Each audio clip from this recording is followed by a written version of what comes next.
the United States may need to upgrade its banking system faster than previously planned, as saving money has become a critical priority, and blockchain technology could play a major role in achieving that. Right now, serious issues are emerging across the stock market, bond market, mortgage market, and credit market.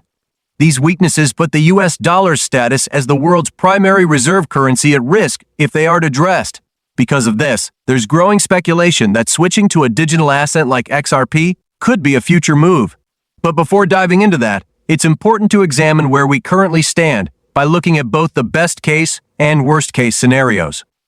I also want to explore why I believe cryptocurrency could be a major part of the solution, potentially saving the United States trillions of dollars each year, an outcome that couldn't come in a better time.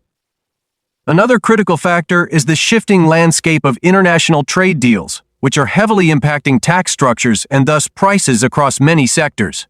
To better understand these developments, it's helpful to follow reliable sources like Kobayashi's letter on Twitter. According to their updates, the S500 has lost a staggering $2 trillion in value over just 12 days since April 9th, highlighting the fragile state of the markets. This timeline falls within the 90-day period of tariff pauses, where initially, optimism about upcoming trade agreements drove stocks higher for about 5 to 10 days. However, since then, no major deals have been announced, and the markets have been steadily declining. The S500 peaked mere 500 points during this tax pause, but without fresh news, prices have fallen continuously.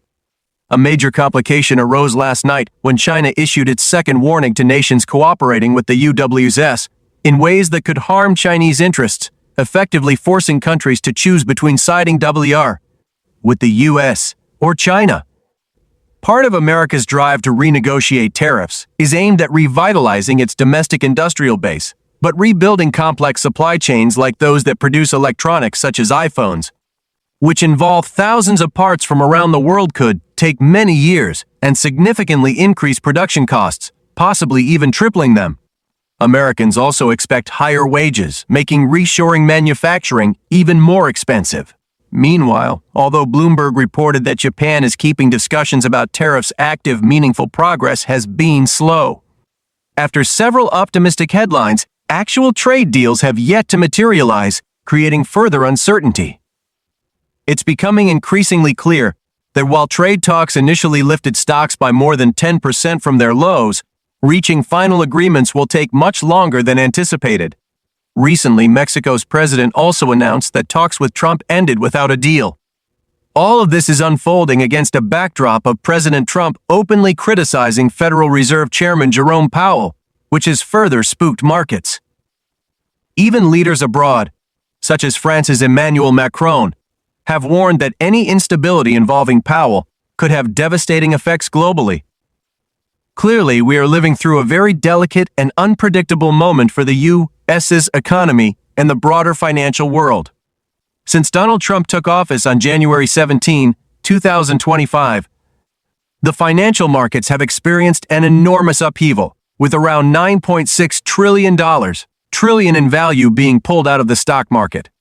Out of that staggering figure, about $5 trillion evaporated within just 2 days in early April, right after Trump announced sweeping tariffs and presented a board outlining the new taxes on various countries' numbers that confused many investors and business leaders.